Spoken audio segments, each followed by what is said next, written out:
Hello, Antioch Community High School. My name is Kelly Kwazaborski, and this is your weekly weather forecast, number 13. Let's hop right into next week. So, for the week of December 18th, this will be the last week before we head on into winter break. It's also finals week. Let's hop right in. So, Monday, the 18th, expect a high around high 30 and around high 20s. Gonna be a little bit chilly. Tuesday, the 19th, got a high 30s and a low high 20s. Once again, very similar to Monday. Wednesday is where you see a little bit of a difference. Low 30s and a high of low 40s. It will be getting a little bit warmer. Thursday, once again, low 30s and a high of low 40s. Once again, gonna stay the same on Wednesday. Friday, so we get even warmer, low of high 30s and a high of mid 40s.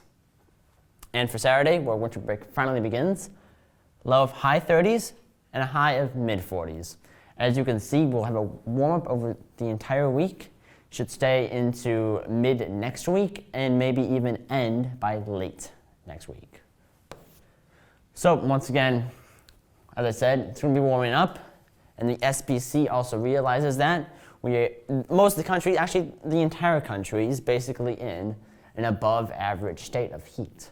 And I'll get right into that a little bit later. For precipitation, we're going to be a little bit below average. Do not really expect too much snow or even rain at that. Once again, Christmas heat wave, let me give you an explanation onto why it's happening. As you can see, this is the Pacific jet stream. This is situated over, the Pacific Ocean and also parts of Eastern Asia. What this does is it transports a lot of ocean heat into our area. Usually starts around Alaska and will transport down into the lower 48. And as you can see, this is an ensemble run, and it's going to be entirely above average for this time of year, and that's why we're getting so much heat. And here is a heat ensemble, and as you can see, we're going to be above average for almost the entire time, because all that Pacific Ocean water, all that heat that's in the water is getting transported right to us. So it says to stay maybe until even January at this point. So let me cover the weather of 2023. Once again, it's been quite a hectic season for tornadoes and even hurricanes, but what I want to do is I want to cover most of the significant events that occurred. So we started January 2nd through the 4th, impacted the southern U.S. and the midwestern U.S. Total of 58 tornadoes, 4 EF2s. There was flooding up to 8.55 inches, and there was the 4th largest snowstorm in January for Minnesota. Here is the SPC outlook for that, enhanced and enhanced. The 12th, we once again impacted the southern U.S. Happens a lot during the winter months. Total of 41 tornadoes, 11 EF2s, and 2 EF3s. We had 8 fatalities and 53 injuries. For the 25th and the 24th, impacted the southern U.S., total of 15 tornadoes, 3 EF2s, and 1 EF3 that happened in the Houston metro area. And there's a rainfall record set in Houston for about 4 inches. Once again, that's actually where all of it happened, was right near the coast. Going on, February 16th to the 17th, impacted once again, southeastern U.S., total of 13 tornadoes for 2 EF2s, 2 injuries, and 2 fatalities. Once again, pretty big event, but actually not too much happened for it. For February 26th to 27th, impacted the midwestern U.S. for a total of 32 tornadoes, 3 EF2s, 13 fatalities, and that was actually in a derecho event, happened over Oklahoma for a top wind speed of 114 miles per hour. Once again, a moderate risk. That's one of the more significant events. Obviously, we have the thunderstorm, marginal, slight, enhanced, moderate. Then there's also a high risk. Doesn't happen too much often. March 1st through the 3rd, impacted the eastern U.S. for a total of 33 tornadoes, 2 EF2, and 13 fatalities. Once again, happened over Arkansas, Tennessee, Mississippi. March 24th through 27th, impacted the southeastern U.S. once again for a total of 33 tornadoes, 6 EF2, 3 EF3s, and 1 EF4, that being the Rolling Fork, Mississippi tornado, had a top wind speed of 195 miles per hour. 23 fatalities with that one. As you can see, moderate risk. So when there's going to be a moderate risk, you can always tell that's probably not going to be a very good event. And here is the biggest event of the year, the March 31st to April 1st outbreak. Impacted the Midwestern, Southern, and Eastern U.S. It included our area as well. For a total of 147 tornadoes, that is the third largest tornado outbreak in our history. Total of 32 EF2s, 11 EF3s, one of them being in Little Rock, and one EF4, that being in Keota, Iowa, for I believe 170 miles per hour. Total of 33 fatalities and 218 injuries.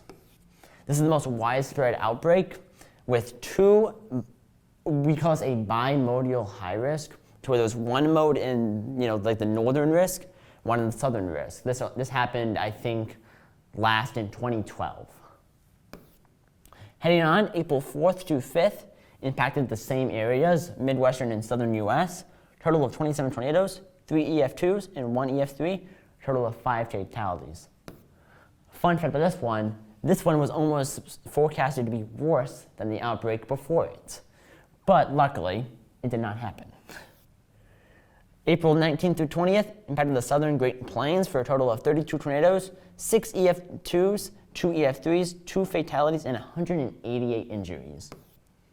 Here it is, enhanced risk over Missouri, Iowa, Kansas, and Nebraska. April 27th to 30th impacted the southern and eastern U.S. Total of 12 tornadoes for 2 EF2s and 1 EF3. Once again, that's actually a slight risk.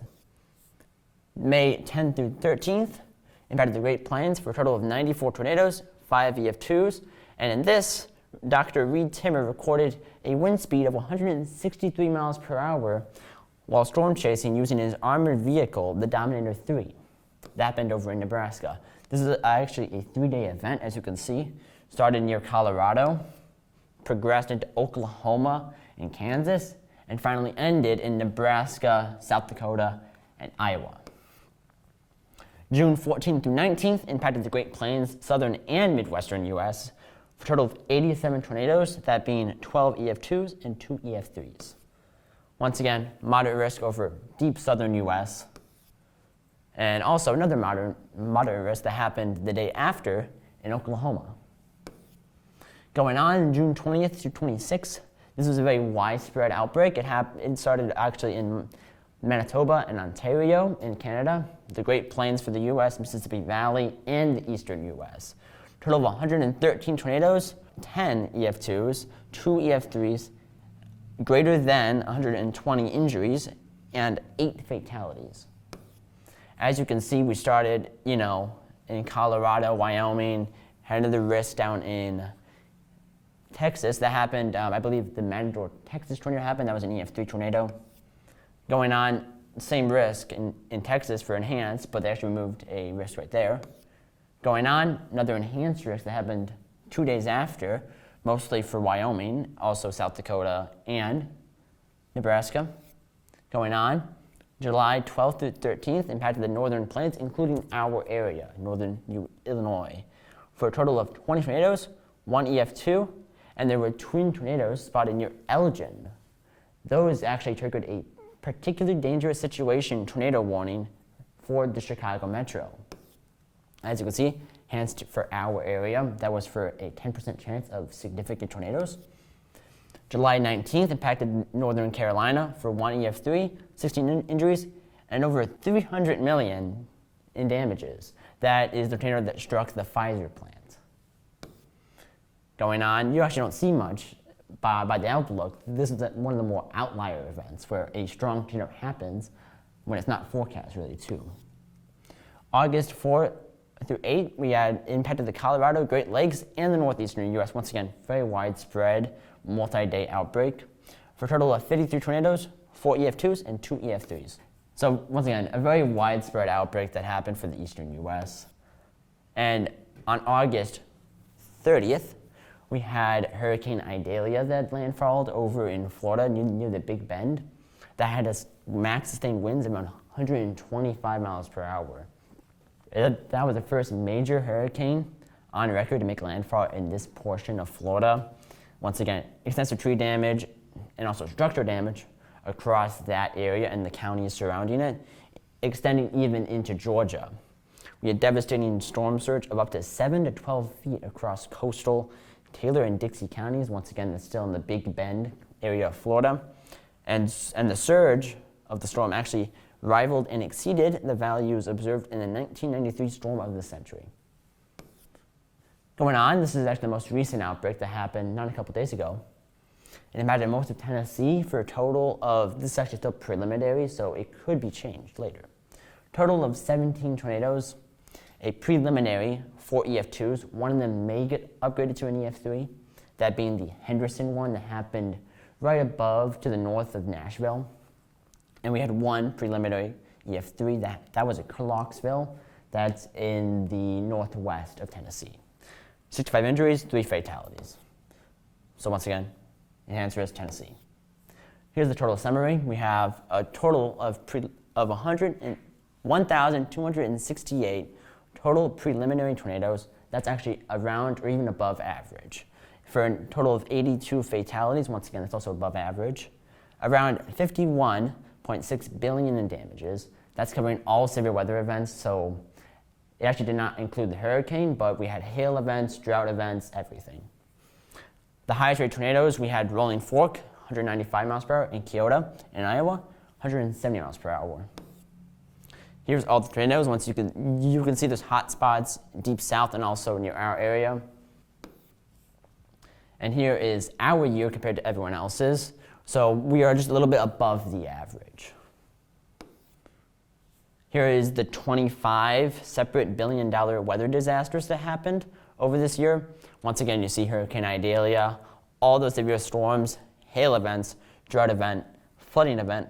We had the firestorm in Hawaii. We had a cold wave that happened in the northeastern U.S. That was about all of it. Total of around 120 billion, I believe. And that is my weekly weather forecast number 13.